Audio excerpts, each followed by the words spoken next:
The year was 1847, and on a Louisiana plantation known only as Shadowmere, a woman stood on her veranda as the sun bled into the horizon, casting long shadows across rows of cotton that stretched beyond sight.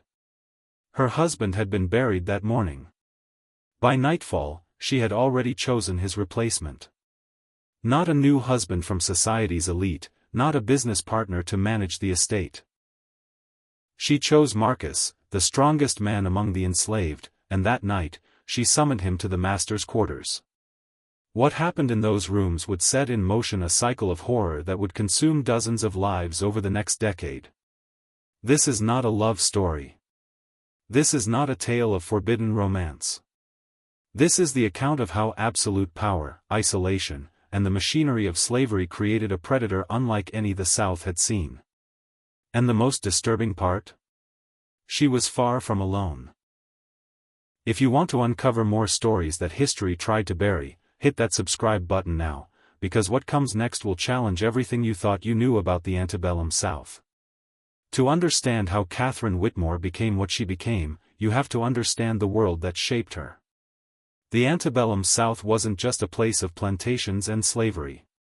It was a carefully constructed hierarchy where power flowed downward like water finding cracks in stone.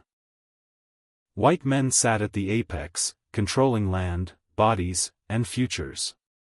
White women occupied a strange middle ground, elevated above all black people but suffocated beneath their husbands' absolute authority. They owned nothing, not property, not their own children's custody, not even their own bodies under the law. A woman's survival depended entirely on her husband's continued existence and goodwill. When he died, everything she had known could vanish overnight. Relatives could seize the estate. Creditors could strip the land bare. Without a husband, a widow became a ghost in society, pitied at best, preyed upon at worst. Catherine had married Edmund Whitmore when she was 17, a transaction between her father and a man 30 years her senior. Edmund's plantation, Shadowmere, sprawled across 800 acres of prime Louisiana soil. The estate produced cotton, indigo, and sugarcane, all of it cultivated by the forced labor of 147 enslaved people. The plantation had earned a reputation in the surrounding parishes, though people spoke of it in hushed tones at church socials and county gatherings. Overseers at Shadowmere didn't last long. Some left after a single season, refusing to discuss what they'd witnessed. Others simply disappeared, their names erased from records, their final wages never collected. Travelers on the river road claimed you could hear things at night from Shadowmere that made them urge their horses faster.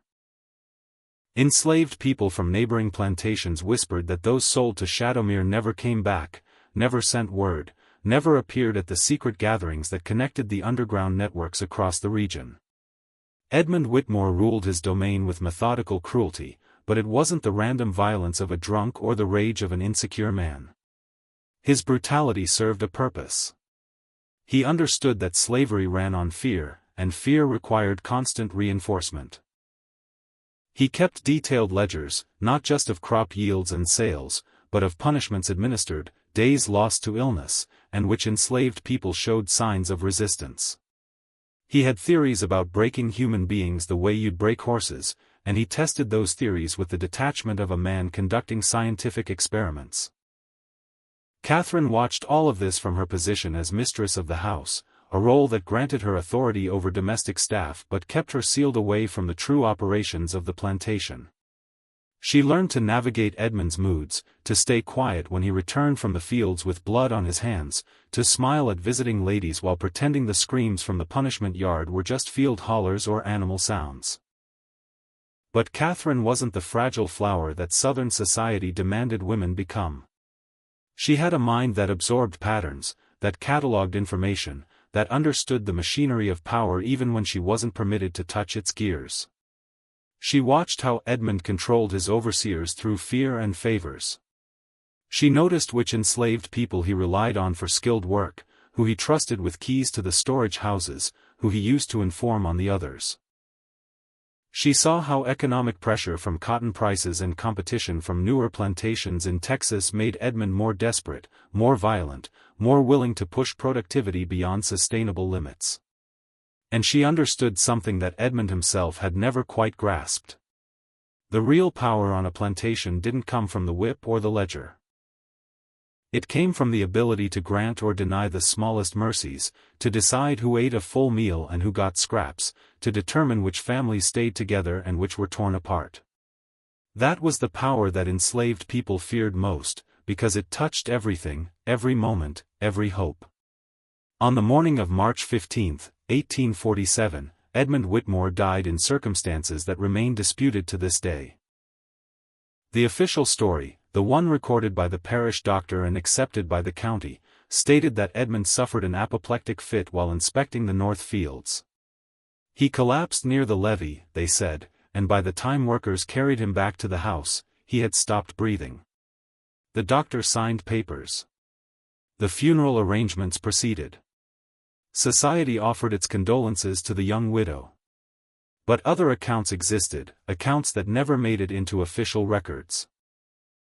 3 enslaved people who worked the north fields that day later told different stories to those they trusted. They spoke of Edmund examining a drainage ditch, of him suddenly clutching his stomach, of him vomiting blood before he fell. They mentioned the water he'd been drinking from his canteen, water that supposedly came from the house well. One man, a field hand named Joseph, swore he saw Catherine near the water barrels that morning, doing something he couldn't quite make out, something that didn't match her usual routines. No investigation ever took place. Edmund was a white man, a plantation owner, a pillar of the community. The idea that anyone would question his death, especially with a plausible medical explanation, never crossed official minds. And Catherine played her part perfectly. She wore black. She wept at the funeral. She accepted visitors who came to offer support and, more importantly, to assess whether this young widow could possibly manage an estate as large and profitable as Shadowmere. Edmund's brother arrived from Mobile 3 days after the burial, already making plans to take control of the plantation, already calculating how he would divide the assets. 2 cousins appeared from Baton Rouge, expressing concern about Catherine's ability to manage financial affairs, suggesting she might be more comfortable in a cottage on a smaller property they owned. The creditors came too, smelling vulnerability, ready to call in debts that Edmund had carefully balanced for years. Catherine received them all in the main parlor, dressed in mourning clothes, her face composed but her eyes sharp as broken glass. She listened to their offers, their suggestions, their thinly veiled threats. And then she began to speak. She knew the plantation's finances down to the last penny. She recited cotton yields from the past 5 seasons. She detailed standing contracts with buyers in New Orleans and shipping arrangements on 3 different vessels. She outlined which fields were due for rotation, which equipment needed replacement, which enslaved workers had specialized skills that made them irreplaceable.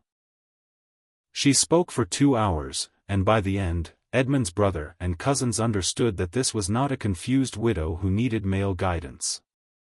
This was someone who had been watching, learning, and preparing. They left Shadowmere that evening and never returned.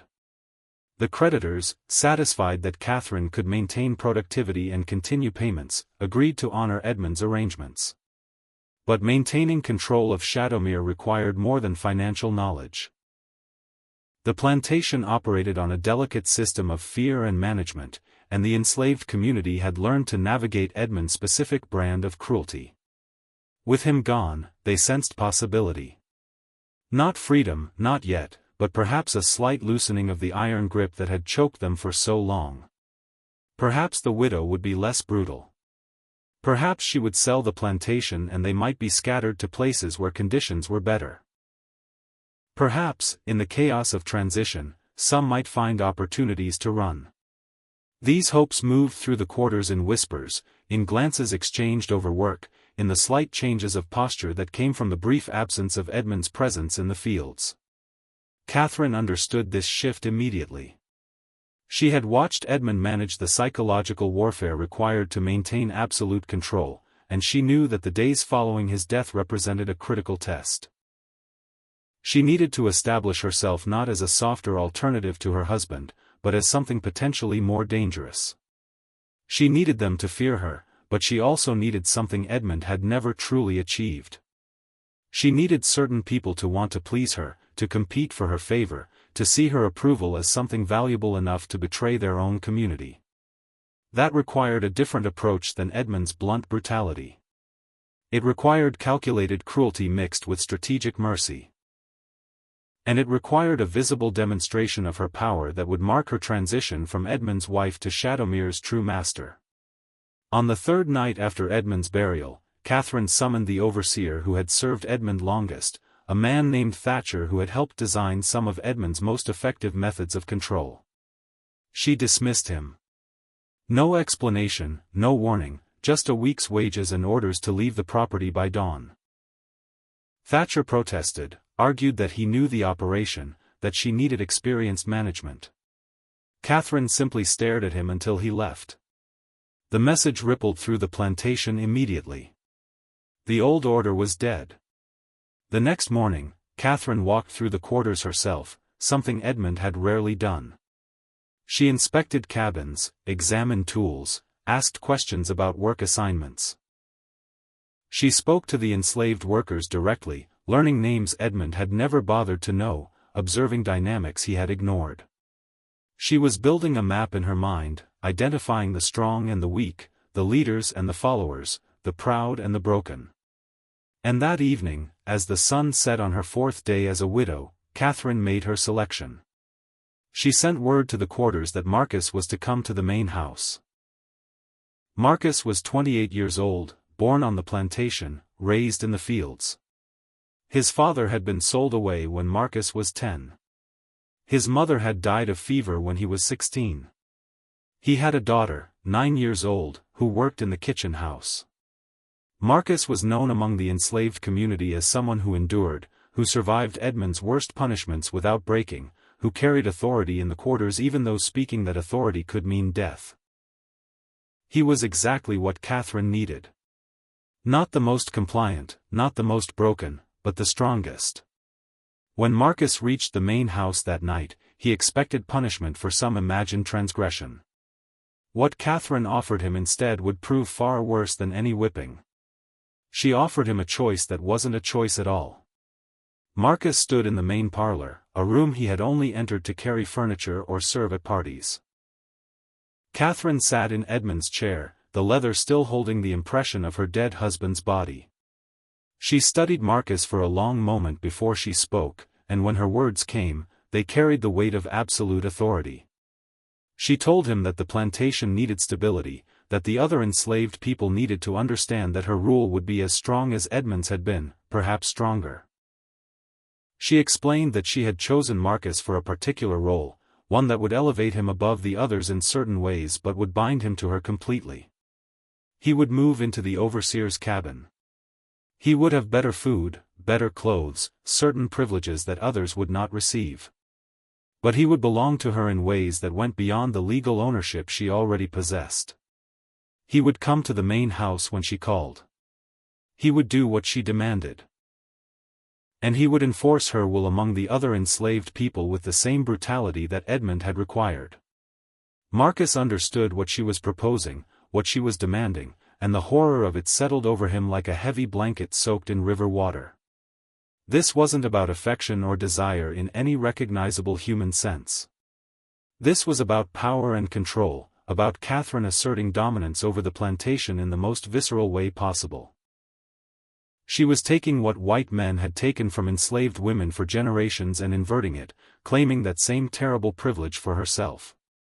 And Marcus knew, standing there in that parlor with the candles burning low, that he had no real choice. Catherine made the stakes clear without raising her voice. His daughter worked in the kitchen house. His daughter was healthy, fed, protected from the worst labor in the fields. His daughter could remain in that position, or she could be sent to the cotton fields, to the sugar processing shed where children lost fingers to the machinery, to the punishment yard where Edmund had broken stronger people than a 9-year-old girl. So Marcus agreed.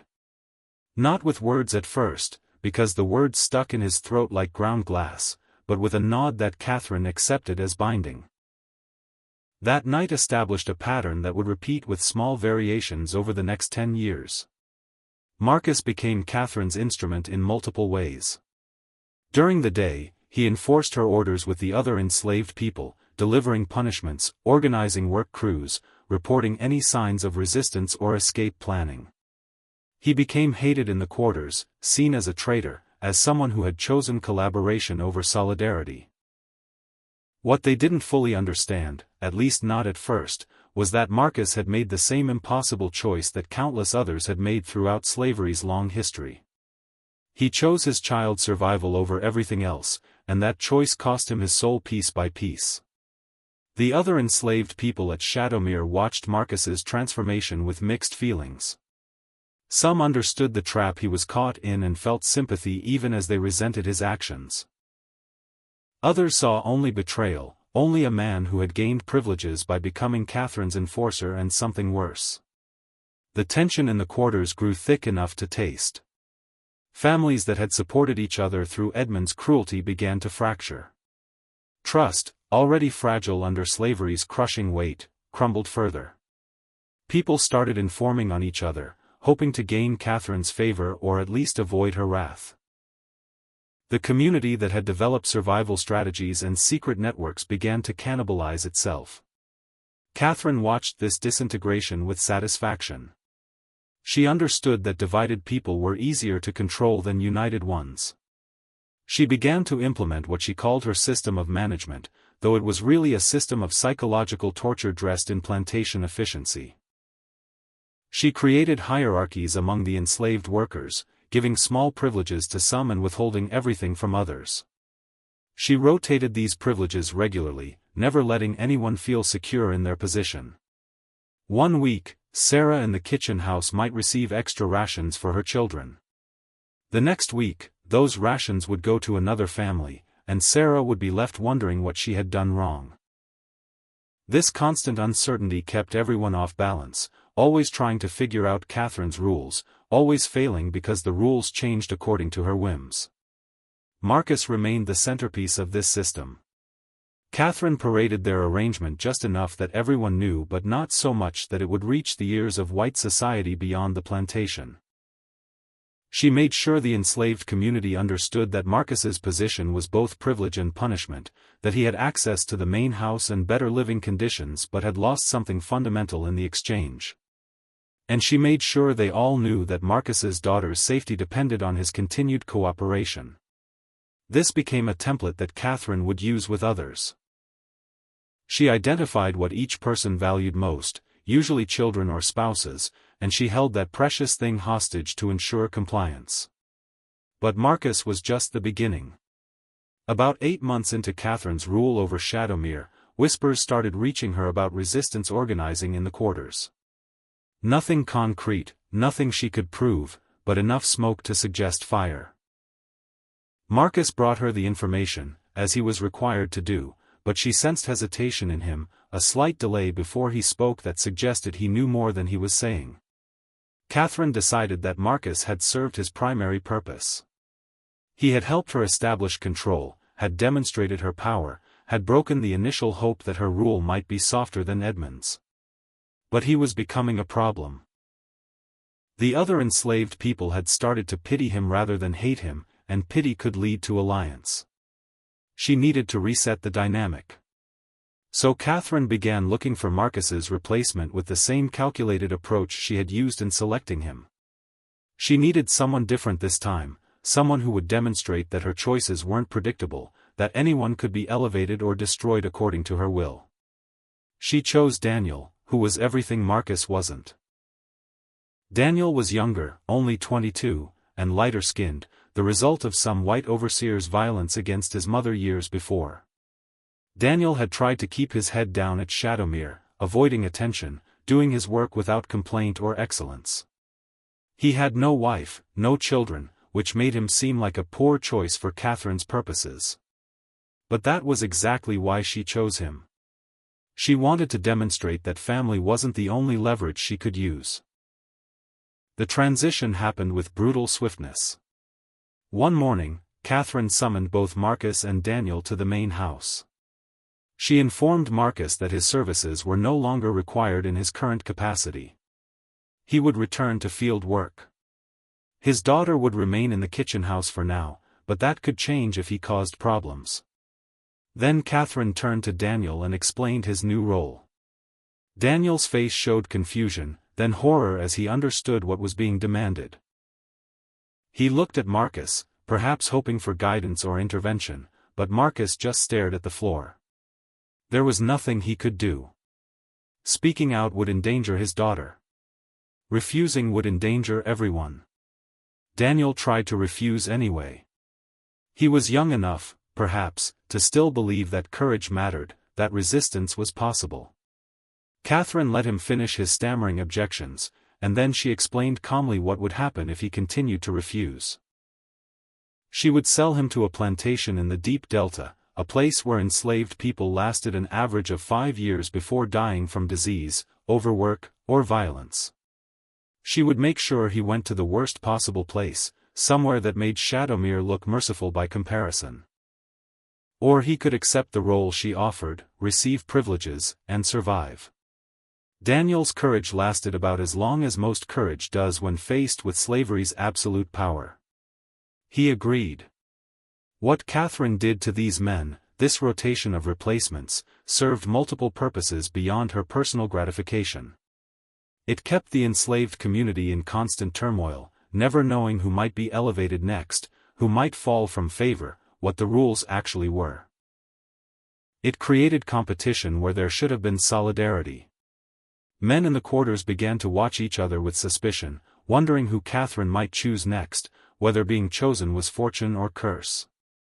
Women faced their own nightmares, knowing that their husbands or brothers or sons might be taken at Catherine's whim, knowing that resistance meant death or separation, knowing that survival required swallowing rage and grief every single day. But Catherine's system had effects beyond Shadowmere's boundaries. Other plantation widows heard about her success in maintaining control. They visited under the pretense of social calls, bringing gifts and condolences that had expired months before. In Catherine's parlor, over tea and small cakes, these women asked careful questions about management and labor and control. Catherine answered with the careful language of Southern gentility, never saying directly what she meant, but making sure her meaning came across clearly. Some of these women were genuinely widowed. Others had husbands who were elderly, sick, or frequently absent. They all faced the same fundamental problem that Catherine had faced. How could a woman maintain control over a plantation in a society that denied women legal power? How could they prevent male relatives from seizing their property? How could they enforce the brutality that slavery required without male overseers they couldn't fully control? Catherine's answer, demonstrated through her management of Shadowmere, was to create a system where certain enslaved men enforced her will while being completely dependent on her favor. It was brilliantly evil in its construction. She gave these men just enough privilege that other enslaved people would resent them, making them unable to return to the quarter's social structure even if they wanted to. She held hostages, usually children, to ensure their cooperation. And she rotated them regularly, preventing any single man from becoming indispensable or developing too much independent authority. The system was self-reinforcing. Each replacement saw what happened to his predecessor and understood that compliance was temporary safety at best. Within 2 years of Edmund's death, at least 5 other plantations in the surrounding parishes had adopted variations of Catherine's system. The women who ran these plantations called it practical management. They discussed it in the coded language of domestic arrangements and household authority. But the enslaved communities across Louisiana knew exactly what was happening. They called it the widow's trap, and they feared it more than traditional overseers because it was more unpredictable, more psychologically destructive, and harder to resist. You could hate a white male overseer with clear conscience, could plan his death if opportunity arose, could see him as an enemy. But the men caught in the widow's trap were community members, people you had known your whole life, people who were simultaneously perpetrators and victims. Marcus worked in the fields for 6 months after Catherine replaced him with Daniel. He never spoke about his time in the overseer's cabin or what had happened in the main house. His daughter remained in the kitchen house, which was the only thing that mattered to him. But the other field workers made his life miserable. They saw him as a traitor who had received privileges by collaborating, and they didn't care about the circumstances or the threats that had forced his compliance. Marcus endured their hostility in silence, the same way he had endured everything else. Then one morning, he simply wasn't at morning roll call. The search party found him 3 hours later, hanging from a cypress tree near the river. Catherine recorded his death in the plantation ledger as a suicide, noting the loss of a valuable worker but expressing no other sentiment. Marcus's death should have been a warning that Catherine's system was breaking people beyond repair. Instead, it seemed to embolden her. She accelerated the rotation of replacements, never keeping anyone in the position for more than a year. Daniel lasted 9 months before Catherine decided he was becoming too comfortable, too confident that his position was secure. She replaced him with Thomas, a man in his 30s who had a wife and 3 children. Thomas held out for 11 months before Catherine found reason to demote him. Then came Samuel, who lasted only 5 months before Catherine replaced him with Jacob. The pattern became dizzying, deliberately so. Each man who entered that role knew he was temporary, knew his predecessor's fate, knew that survival meant absolute obedience combined with the certainty of eventual disposal. The psychological toll on the entire enslaved community at Shadowmere became catastrophic. Families fractured under the strain. Husbands and wives stopped trusting each other because Catherine's system of informers and shifting privileges meant anyone could be working for her. Parents became paranoid about their children, knowing that Catherine used children as leverage more effectively than any whip. The old ways of resistance, the secret meetings and coded songs and underground railroad connections, became nearly impossible to maintain because no one knew who was truly trustworthy anymore. Catherine had created a plantation where the enslaved population policed itself, where her victims became her enforcers, where survival required betraying the very people who should have been allies. And yet, resistance didn't die completely. It couldn't. Human beings can endure extraordinary horror, but they also find ways to resist even in the most oppressive circumstances. At Shadowmere, that resistance went underground, became more careful, more patient. A woman named Ruth, who worked in the laundry house, began to build a network of trust using methods that Catherine couldn't easily infiltrate. Ruth never spoke directly about escape or resistance. Instead, she shared food with people who were hungry, tended to the sick when Catherine's minimal medical care failed, and offered comfort to those who had lost family members. She built relationships based on demonstrated care rather than words, and slowly, over months and then years, she created a core group of people who trusted her absolutely. Ruth's network operated with extreme caution. They never met as a group. They never discussed plans where anyone outside the network might overhear. They communicated through work songs with coded meanings, through the arrangement of items in the laundry, through tiny gestures that meant nothing to casual observers but everything to those who knew the language. Ruth understood that any direct challenge to Catherine's authority would fail. Catherine was too smart, too well-connected, too protected by laws that made enslaved people property without rights. But Ruth also understood that Catherine's system had a weakness. It relied on isolation, on people believing they were alone in their suffering, on the constant fear that prevented collective action. So Ruth focused on breaking that isolation in small ways. When Catherine demoted one of her replacements and sent him back to the fields, Ruth made sure he knew he wasn't alone, that people understood the impossible position he had been trapped in. When Catherine punished someone's child to enforce compliance, Ruth found ways to slip extra food to that family, to offer silent solidarity. These weren't dramatic acts of resistance. They wouldn't free anyone or burn down the system. But they kept hope alive in small, protected spaces, and hope was dangerous to people like Catherine because it suggested that her power wasn't absolute, that another world was possible. By 1852, 5 years after Catherine had taken control of Shadowmere, her reputation among Louisiana's planter class had shifted in complex ways. Men respected her business acumen. The plantation remained profitable despite volatile cotton markets. She maintained order without constant overseer turnover. She managed to keep production high while avoiding the kinds of spectacular violence that sometimes drew Northern attention. To the white men who controlled society, Catherine had proven that women could manage plantations effectively, though they still wouldn't grant her legal rights equal to theirs. But among enslaved communities across multiple parishes, Catherine's name was spoken with a particular kind of dread. She had pioneered methods of control that other plantations were adopting, methods that destroyed resistance through psychological warfare rather than just physical brutality. Then something happened that Catherine hadn't anticipated. The Civil War remained nearly a decade away, but tensions between North and South were accelerating. Abolitionist literature was circulating more widely, smuggled into the South despite laws against it. Harriet Beecher Stowe's novel about slavery was creating controversy and conversation.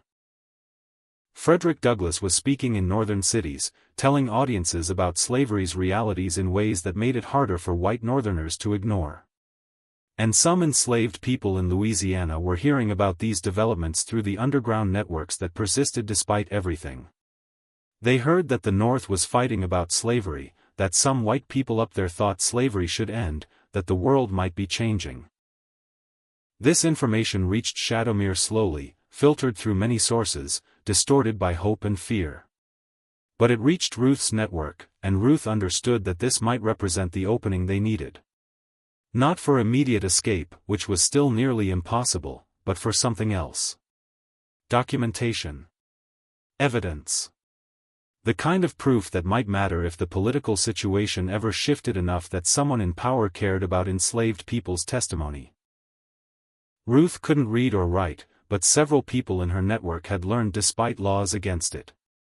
A man named Isaiah, who worked as a carpenter and occasionally did repairs in the main house, had taught himself to read using a Bible he'd stolen.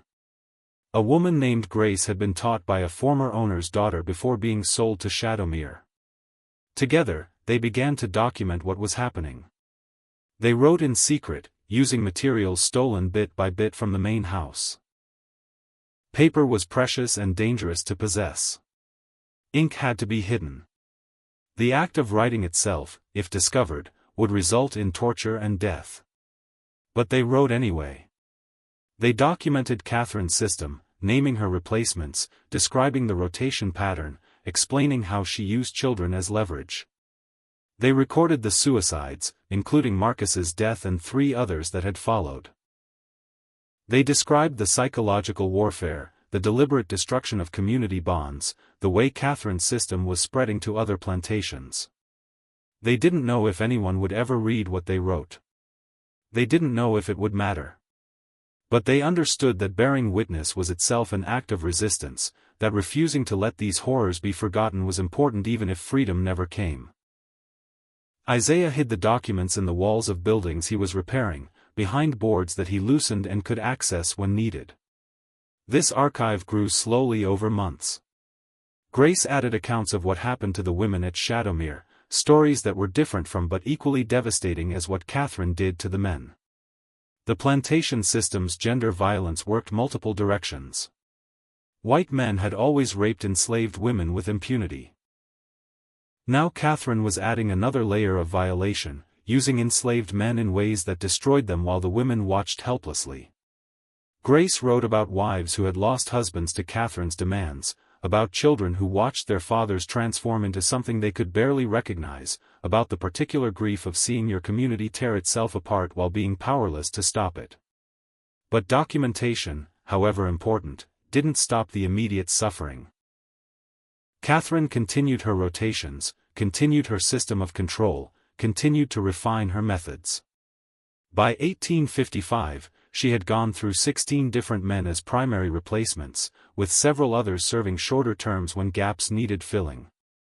Each one followed a similar trajectory. Initial resistance or horror, then capitulation when Catherine applied the right leverage. A period of cooperation where the man performed the roles Catherine demanded while slowly losing himself. Then either disposal when Catherine tired of him, or complete psychological break that ended in death or catatonia. The human cost of Catherine's decade in power was becoming catastrophic, but she showed no signs of stopping. What Catherine hadn't anticipated was that her system's very success would eventually threaten it. The more she refined her methods, the more efficiently she destroyed resistance, the more completely she controlled every aspect of plantation life, the more attention she attracted. Some of this attention was positive from her perspective. Other plantation owners, both male and female, came to observe her operations. She became something of an expert, consulted on management questions, invited to speak at gatherings where planters discussed labor control. But other attention was more dangerous. Abolitionists in the North heard rumors about Shadowmere through the Underground Railroad networks. They didn't have details, but they knew something unusual and horrible was happening there. A few northern journalists started asking questions, trying to find sources who could describe what was really going on behind Shadowmere's gates. Catherine dismissed these concerns. She had powerful friends in Louisiana's government. The law was on her side. Enslaved people couldn't testify against white people in court. Even if abolitionists published articles about Shadowmere, Southern society would close ranks to protect one of their own. She was untouchable, or so she believed. But Catherine was beginning to face a problem that all totalitarian systems eventually confront. The more completely you control people's external behavior, the less you know about what they're actually thinking and planning. Marcus had informed on potential resistance because Catherine held his daughter hostage, but he had also carefully failed to inform on certain things, letting small acts of defiance slip past. Every subsequent replacement had done the same, holding back just enough information to maintain some fragment of humanity. This created gaps in Catherine's knowledge, blind spots where resistance could grow undetected. Ruth's network operated in those blind spots. By 1856, 9 years into Catherine's rule, Ruth had built connections with several other plantations' resistance groups. They shared information about escape routes, about which white people might help if approached carefully, about how to navigate the increasing tensions between North and South. They weren't planning a large-scale rebellion. That would be suicide. But they were creating a system of mutual aid and information sharing that existed beneath Catherine's awareness.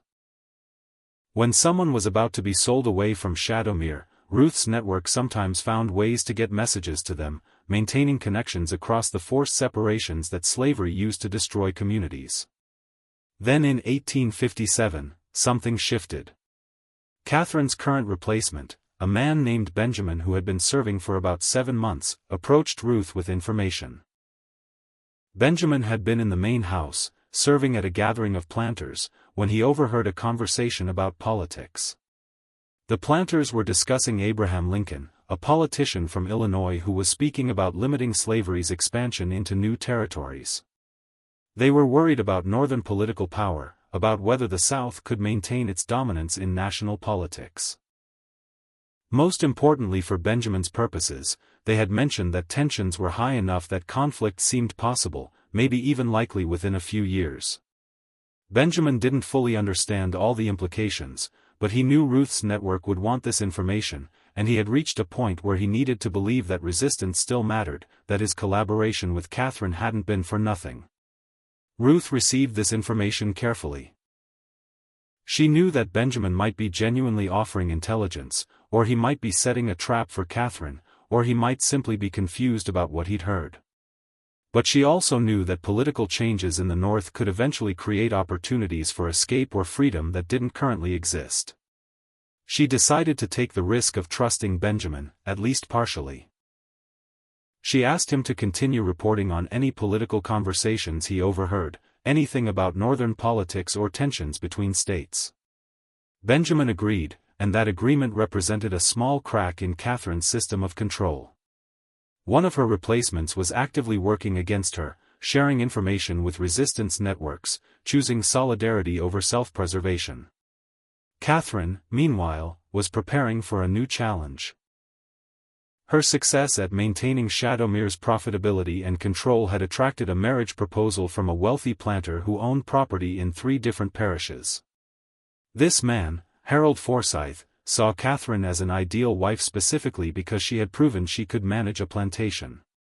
Most wealthy men wanted wives who were decorative and socially adept but not too competent, because competence in a woman threatened male authority. Forsyth was unusual. He wanted a partnership where both parties contributed to expanding their combined wealth and power. Catherine found the proposal intriguing but also threatening. Marriage would place her back under male authority legally. Everything she owned, including Shadowmere, would become her husband's property. She would lose the independence she had fought so hard to maintain. Catherine took months to consider Forsyth's proposal, during which time she had several careful conversations with lawyers about property protection and marriage contracts. Louisiana law was based on French and Spanish traditions, which gave women slightly more rights than English common law in some circumstances. She might be able to negotiate a contract that preserved some of her authority over Shadowmere. But even considering marriage represented a risk, and Catherine had spent 9 years building a system that depended on her absolute control. Introducing another authority figure, even a husband who claimed to want partnership, could destabilize everything. The enslaved people at Shadowmere watched these developments with interest. Some hoped that marriage might distract Catherine or soften her focus. Others feared that adding another powerful white person to the plantation would just mean doubled cruelty. While Catherine negotiated her potential marriage, Ruth's network received information that changed everything. An enslaved man named Moses, who had been sold away from Shadowmere 2 years earlier to a plantation in Mississippi, had escaped. He had made it to Ohio, to freedom, and he was talking to abolitionists about what he had experienced at Shadowmere. Moses didn't know all the details of Catherine's system because he had left before it was fully developed, but he knew enough. He described the widow who ran the plantation with methods more sophisticated than most male owners, who had created hierarchies among enslaved people that destroyed solidarity. Abolitionist newspapers in Ohio and Pennsylvania began running articles about Shadowmere, describing it as an example of slavery's corruption affecting everyone it touched, turning even women who should have been slavery's victims into perpetrators. These articles didn't reach Louisiana immediately, but they circulated in northern states where sentiment against slavery was growing stronger. Catherine heard rumors about the articles through her social network, through planters who had business contacts in the North, through the increasing tension that was making Southern society more defensive and paranoid about Northern interference. She wasn't particularly worried at first. What could Northern newspapers do to her? Southern law protected her. Southern society accepted her. But the articles represented something Catherine hadn't fully considered. They made Shadowmere visible to people who opposed slavery, people who might eventually have power to act on that opposition if political circumstances shifted far enough. By 1859, 10 years into Catherine's rule over Shadowmere, the plantation existed in a strange state of brittle stability. On the surface, everything appeared successful. Crops were harvested efficiently. Enslaved workers performed their assigned tasks. There were no dramatic acts of rebellion, no mass escape attempts, no violence that couldn't be managed internally. Catherine had perfected her system to the point where it ran almost automatically. The current replacement understood his role and performed it. The network of informers and privileges kept potential resistance fractured. The threat of family separation maintained compliance even among those who might otherwise rebel. But beneath this surface stability, pressure was building in ways Catherine couldn't fully perceive. Ruth's network had grown to include about 20 people across Shadowmere and 3 neighboring plantations. They had established communication methods that had survived years of careful operation without detection. They had documented horrors in secret archives that now filled multiple hiding places in walls and floors across the plantation. They had connections to the Underground Railroad's southern operations, tenuous and dangerous but real. And they had information about the escalating political crisis between North and South, information that suggested the slavery system itself might be approaching a breaking point. Ruth was now in her 50s, had spent her entire life enslaved, had survived horrors that should have broken her. But she had also maintained hope across decades, had built resistance networks that preserved humanity in hell, and she was preparing for whatever came next. Catherine, meanwhile, had decided to accept Harold Forsyth's marriage proposal with extensive contract negotiations that preserved more of her authority than most wives could expect. The wedding was planned for the spring of 1860. In the months leading up to it, Catherine focused on demonstrating that her management of Shadowmere was so efficient that it required minimal oversight, that she could maintain control even while taking time for the social obligations of a new marriage. She continued her system of replacements, rotating men according to the schedule she had refined over 10 years. She maintained her networks of control and surveillance. She prepared Shadowmere to be a showpiece property that would impress her new husband and his business associates. Everything seemed to be proceeding according to her careful plans. But history was accelerating beyond Catherine's ability to control. In October 1859, John Brown raided Harper's Ferry in Virginia, attempting to start a slave rebellion. The raid failed, but it terrified Southern whites and galvanized both abolitionists and secessionists. Political rhetoric became more extreme on both sides. Southern states began seriously discussing secession if Abraham Lincoln won the 1860 presidential election. The entire structure of American politics and society was approaching a crisis point, and that crisis would eventually reach even isolated plantations like Shadowmere.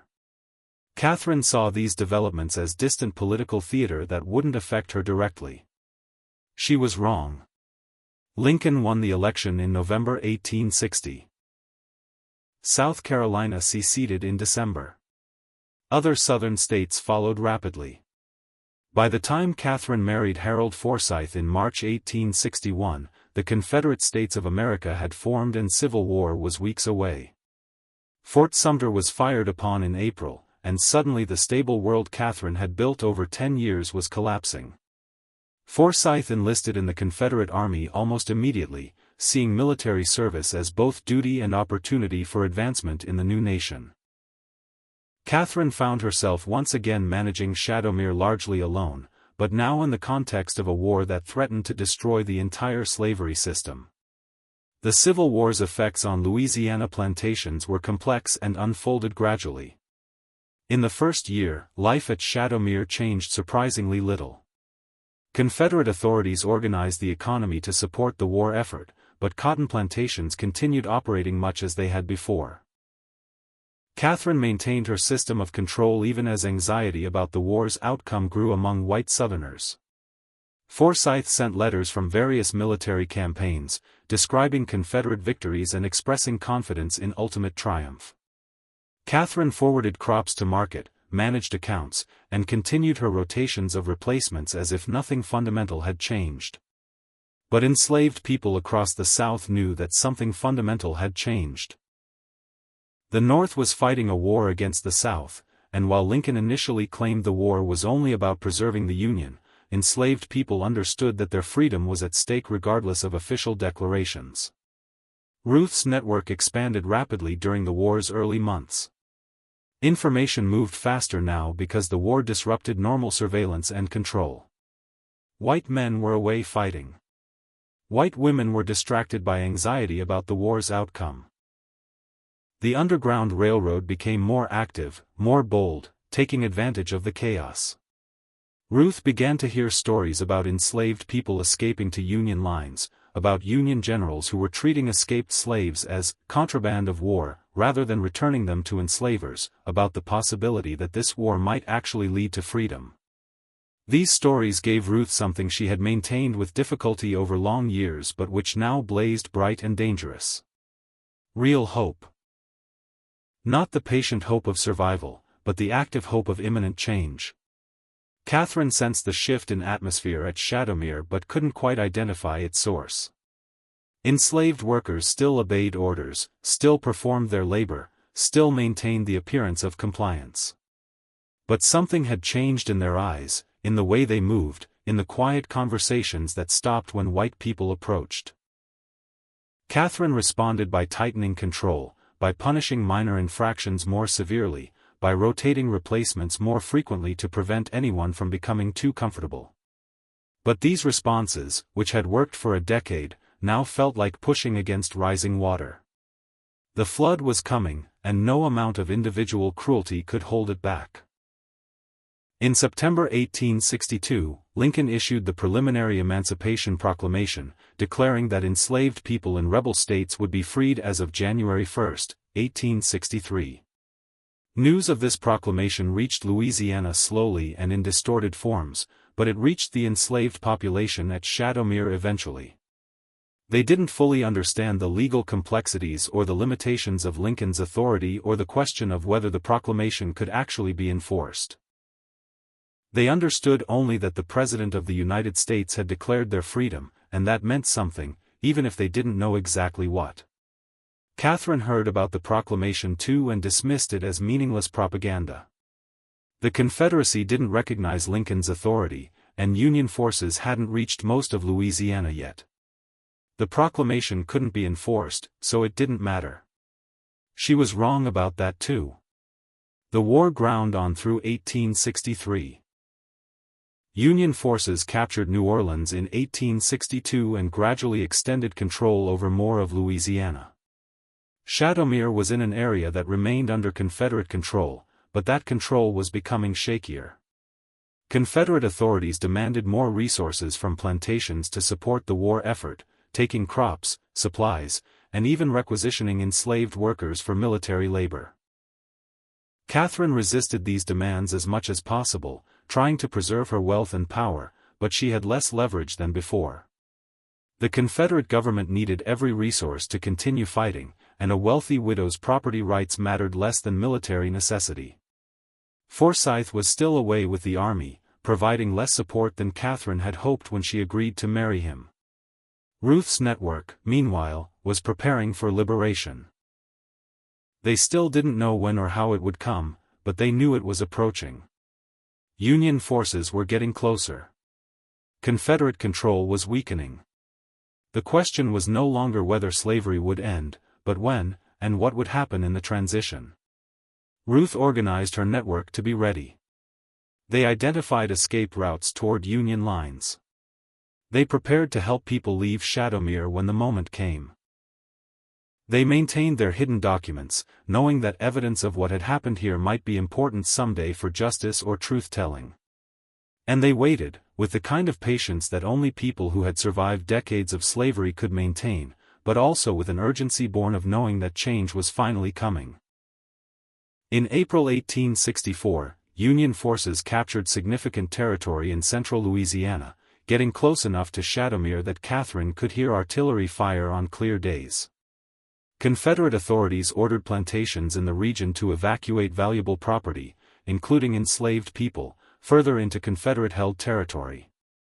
Catherine refused at first, not wanting to abandon Shadowmere or risk losing her workforce during chaotic movement. But as Union forces advanced closer, she realized she might not have a choice. She began preparing for potential evacuation, packing valuables, organizing records, trying to decide what could be moved and what would have to be left behind.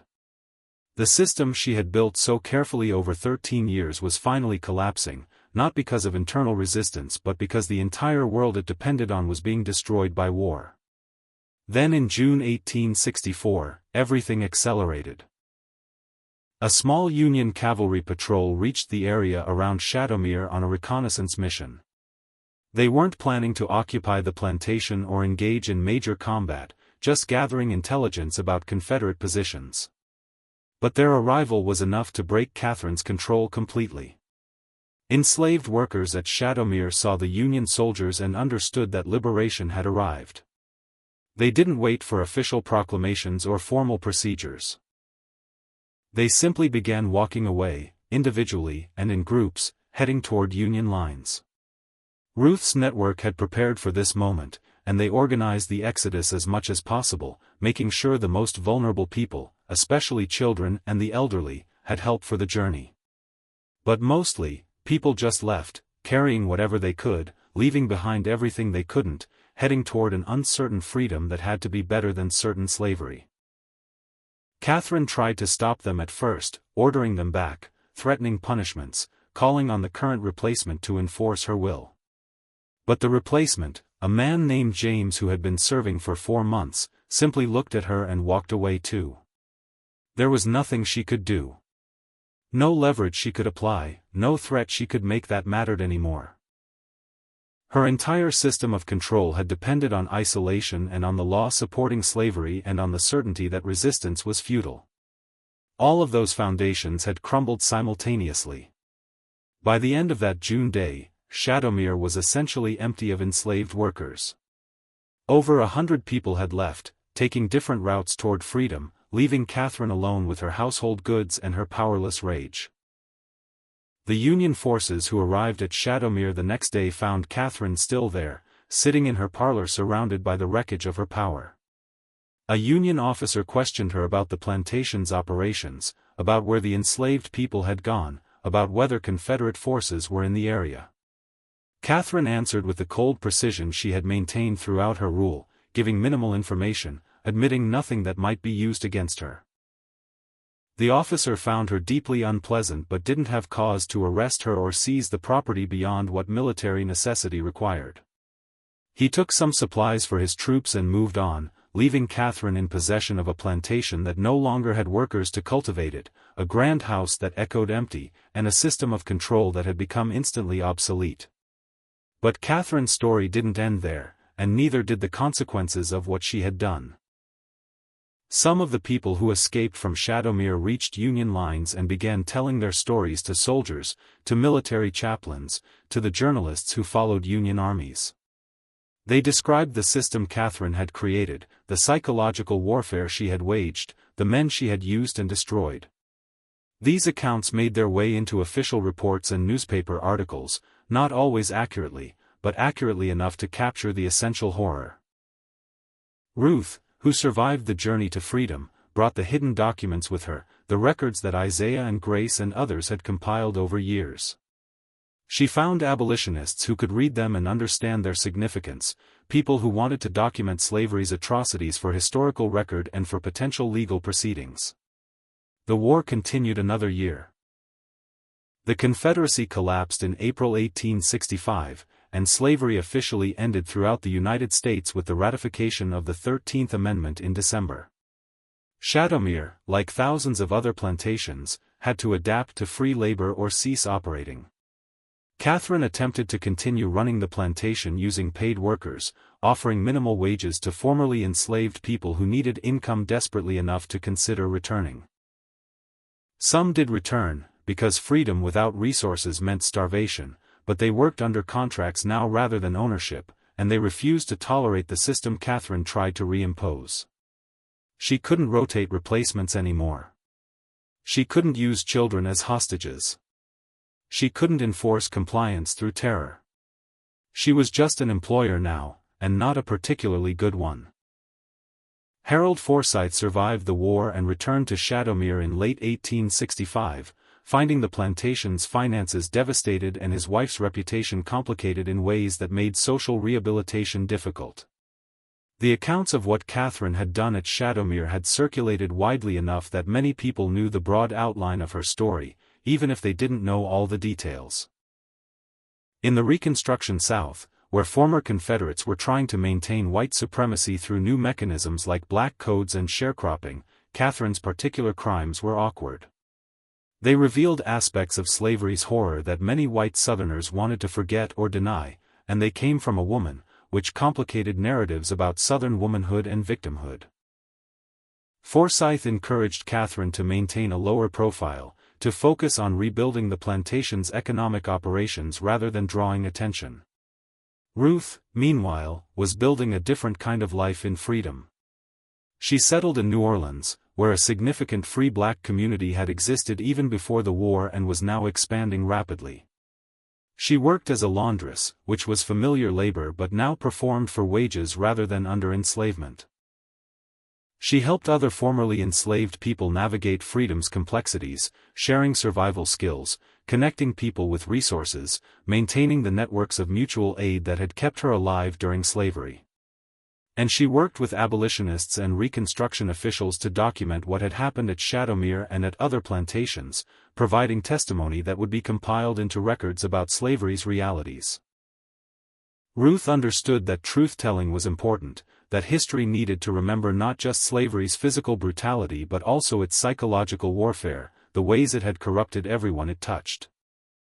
The documents that Ruth and others had hidden at Shadowmere were eventually donated to a Reconstruction-era archive in New Orleans. Most of these archives were destroyed in the decades after Reconstruction ended and white supremacy was violently restored in the South, but fragments survived. Some pages wound up in university collections. Others were preserved by descendants of formerly enslaved people who understood their historical importance.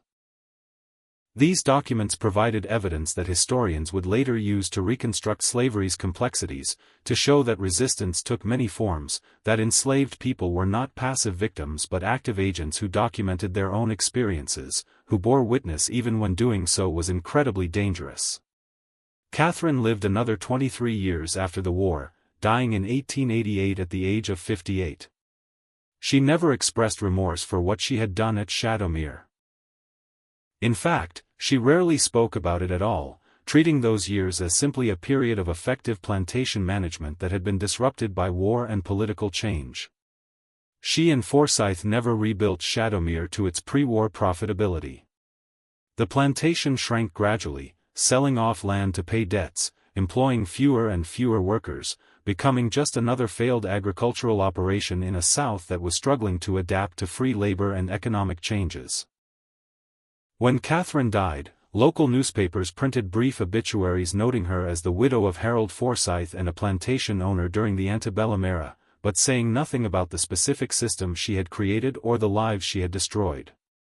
The men who had served as Catherine's replacements, those who survived the war and its aftermath, dealt with their experiences in various ways. Some tried to forget entirely, building new lives that had no connection to Shadowmere. Others struggled with trauma that they had no language to describe or process, that manifested in nightmares and broken relationships and difficulty trusting anyone. A few spoke about what had happened to them, usually only to people they trusted completely, sharing stories that were almost too painful to tell but also too important to bury. These accounts were rarely written down during their lifetimes but sometimes passed through oral history to descendants who would later recognize their significance. Marcus's daughter, the 9-year-old who had been held hostage to ensure her father's compliance, survived slavery and freedom both. She lived to be 73 years old, dying in 1911. She never spoke about her father to anyone outside her immediate family, but she told her children and grandchildren about Shadowmere, about the widow who had destroyed so many lives, about the system that had broken her father before it killed him. She wanted her descendants to understand what slavery had been, not in abstract terms but in specific detail, so that when people claimed slavery had been benign or that enslaved people had been happy, her descendants would know the truth. This oral history was eventually recorded by a great-grandchild who became interested in family history in the 1960s, during the Civil Rights Movement, when recovering and documenting Black history became politically urgent. The plantation Shadowmere itself gradually disappeared. The main house burned in 1892, cause unknown. The land was subdivided and sold in parcels throughout the early 20th century. By the 1920s, nothing remained that would have been recognizable to someone who had known the plantation during Catherine's rule. The quarters where enslaved people had lived were demolished or collapsed from neglect. The fields were converted to other uses or returned to forest. The levees that had contained the river shifted over time as the river itself changed course. Physical traces of Shadowmere were erased by time and deliberate forgetting, by a South that wanted to reconstruct its past as something more noble than it had been. But memory persisted in ways that weren't easily erased. The formerly enslaved people who had escaped from Shadowmere in 1864 settled in various places across Louisiana and beyond. They maintained connections with each other when possible, gathering occasionally to share news and support. They told their children about what they had survived, about the people who hadn't survived, about the importance of remembering. These communities of memory kept Shadowmere's story alive even when official history ignored it. When historians began interviewing formerly enslaved people in the 1930s, as part of the Federal Writers Project, some of those interviewed had connections to Shadowmere either through personal experience or through family stories. Their accounts entered the historical record, fragmentary and sometimes distorted by time, but real. Modern historians who have studied Shadowmere and Catherine Whitmore, working with these fragments of evidence, have drawn several conclusions about her significance. First, she demonstrated that slavery's cruelty wasn't limited by gender, that white women could be just as brutal as white men when given power over enslaved people. This challenges romantic narratives about Southern womanhood and forces recognition that slavery corrupted everyone within its system. Second, Catherine's